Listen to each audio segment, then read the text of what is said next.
August 21, 2017, Fort Maya. President Trump gives a harshly worded speech, accusing Pakistan of harboring safe havens for terrorist organizations, warning of consequences, and inviting India to play a bigger role in Afghanistan. We can no longer be silent about Pakistan's safe havens for terrorist organizations, the Taliban, and other groups that pose a threat to the region and beyond. President Trump said, "Pakistan has much to gain from partnering with our effort in Afghanistan. It has much to lose by continuing to harbor criminals and terrorists." August 22, 2017, Washington. U.S. Secretary of State Rex Tillerson hints at what could be on the line if Pakistan does not comply with the United States' demands for "do more." We have some leverage that's been discussed in terms of the amount of aid and military assistance we give them, their status as a non-NATO alliance partner. All of that can be put on the table, he told reporters in Washington, D.C. August 23, 2017, Washington. U.S. National Security Council spokesperson Michael Anton tells a press conference that the president had put Pakistan on notice in response to a question on terrorist safe havens. He suggested that possible actions included sanctions on officials within the Pakistani government tied to these kinds of groups, in ways that they shouldn't be. August 23, 2017, Islamabad. Prime Minister Shahid Khaqan Abbasi holds a high-level meeting of the country's National Security Committee, which rejects President Trump's allegations and terms the new U.S. policy an attempt to scapegoat Pakistan. The committee also expresses Islamabad's resolve to work with Washington, and calls on U.S. military forces to target the Pakistani Taliban based in Afghanistan. August 23, 2017, Rawalpindi. Pakistani military hits back at U.S. accusations suggesting the country harbors Afghan Taliban safe havens. "We are not looking for any material or financial assistance from the USA, but trust, understanding and acknowledgement of our contributions," General Qamar Javid Bajwa tells U.S. Ambassador to Pakistan David Hale in a meeting at the Army's headquarters in Rawalpindi. August 30, 2017, Islamabad. Pakistan's parliament unanimously passes a resolution calling on the government to consider suspending supply lines to the U.S.-led NATO mission in Afghanistan in response to recent U.S. accusations that the country is harboring armed groups. The National Assembly regards President Donald Trump's and General John Nicholson's, the top U.S. military commander in Afghanistan, statements on Pakistan as hostile and threatening, said the resolution. August 30, 2017, Washington. The Trump administration notifies Congress that it is putting $255 million in military assistance to Pakistan into the equivalent of an escrow account that Islamabad can only access if it does more to crack down on internal terror networks launching attacks on neighboring Afghanistan. September 20, 2017, New York. Prime Minister Abbasi meets U.S. Vice President Mike Pence on the sidelines of the UNGA in New York. This is the highest contact between the two sides since President Trump's new South Asia policy was announced on August 21. The two leaders agreed to work together to carry forward the bilateral relationship and discussed matters relating to peace and stability in Afghanistan and the region. October 12, 2017, Washington. President Trump praises the Pakistani military for its role in the rescue operation of an American-Canadian family that was kidnapped by the Taliban in Afghanistan 5 years ago. The Pakistani military confirms the release of Caitlin Coleman and her Canadian husband Joshua Boyle, and says the family is being repatriated to the country of their origin. In his statement, President Trump says the Pakistani government's cooperation is a sign that it is honoring America's wish that it do more to provide security in the region.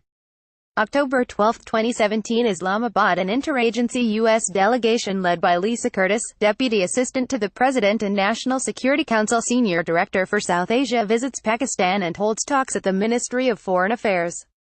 The delegation notes that Pakistan has much to gain from partnering with U.S. efforts in the region, including the establishment of a stable, peaceful Afghanistan, the defeat of Daesh in South Asia, and the elimination of terrorist groups that threaten both Pakistan and the United States.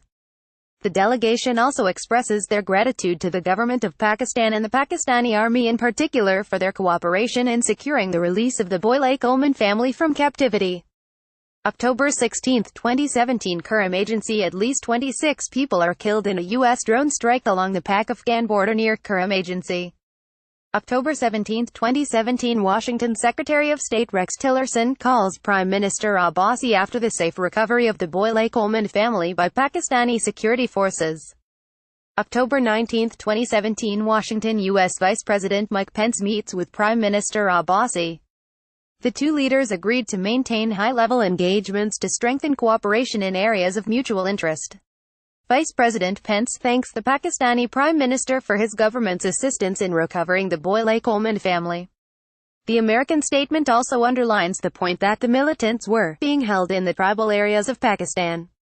October 24, 2017, Islamabad Secretary Tillerson visits Pakistan amid fraying bilateral relations prompted by Washington's accusation that Islamabad is allegedly providing safe havens for Taliban militants.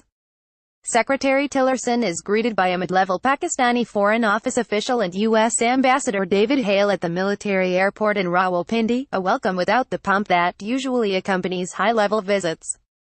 November 6, 2017, Rawalpindi, U.S. CENTCOM Chief General Joseph L. Vittal calls on Army Chief Qamar Javed Bajwa in Rawalpindi. General Vittal underscores the vital role Pakistan can play in facilitating a peace process in Afghanistan and in bringing stability and security to the region, but stresses the U.S. administration's message that Pakistan must prevent all militants from operating within and across its borders.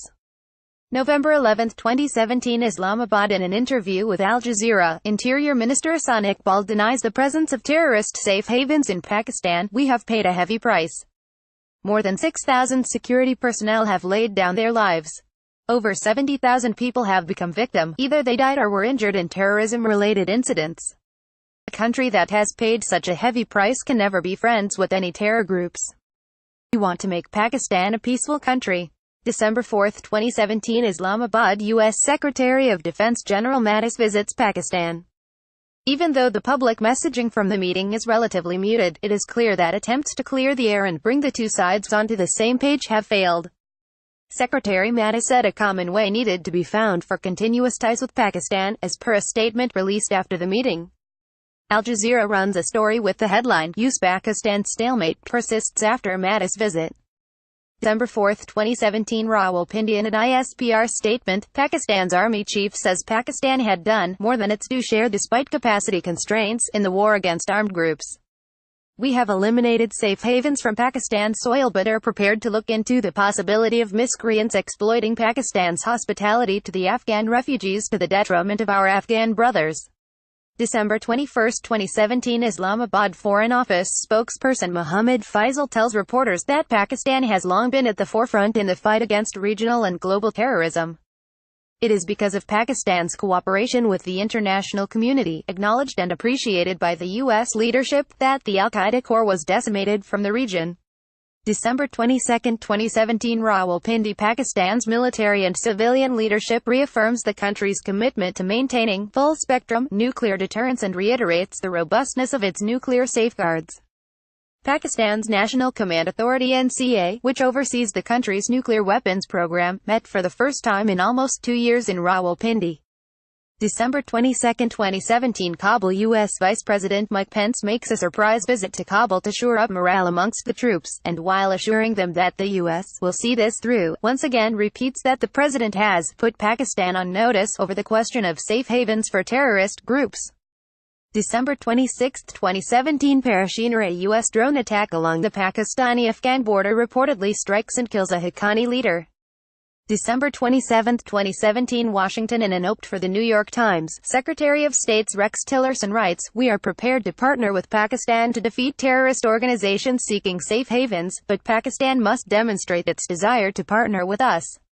December 29, 2017, Washington. A few days later, the New York Times reports, with anonymous sources, U.S. plans to block $255 million in aid to Pakistan. December 29, 2017, Rawalpindi. Speaking to journalists, ISPR spokesperson Major General Asif Ghafoor rejects the notion that Pakistan is not doing enough to fight armed groups, and warns the United States against the possibility of taking unilateral action against armed groups on its soil. January 1, 2018, Washington. At 4 a.m., President Trump issues his first tweet regarding a foreign government in the new year. The United States has foolishly given Pakistan more than $33 billion in aid over the last 15 years, and they have given us nothing but lies, deceit, thinking of our leaders as fools. They give safe haven to the terrorists we hunt in Afghanistan, with little help. No more. January 1, 2018, Islamabad Foreign Office summons the U.S. ambassador in Islamabad to lodge a formal protest against Trump's tweet. Separately, Foreign Minister Khawaja Asif hits back, saying, "We have already told the US that we will not do more, so Trump's 'no more' does not hold any importance." January 2, 2018 Islamabad report surface of Pakistan's intention to seize control of all assets belonging to Hafiz Saeed and affiliated charities. January 2, 2018 Islamabad in response to President Trump's tweet, Prime Minister Abbasi summons a meeting of the National Security Committee, comprising the Army Chief, Naval and Air Heads, Intelligence Chiefs and other ministers, to discuss a future course of action vis-a-vis the United States. In its press release, the NSC expresses its deep disappointment over President Trump's comments, and says the recent remarks by the U.S. leadership were completely incomprehensible as they contradicted facts manifestly, struck with great insensitivity at the trust between two nations built over generations, and negated the decades of sacrifices made by the Pakistani nation. January 2, 2018 New York, United States Permanent Representative to the UN Nikki Haley confirms the decision to withhold aid, adding that the money was from the Foreign Military Financing Program, which assists countries in procuring defense equipment as well as military services. "There are clear reasons for this. Pakistan has played a double game for years," she told reporters at the United Nations. "They work with us at times, and they also harbor the terrorists that attack our troops in Afghanistan. That game is not acceptable to this administration. We expect far more cooperation from Pakistan in the fight against terrorism." January 5, 2018 Washington. The United States announces it is suspending all security assistance to Pakistan.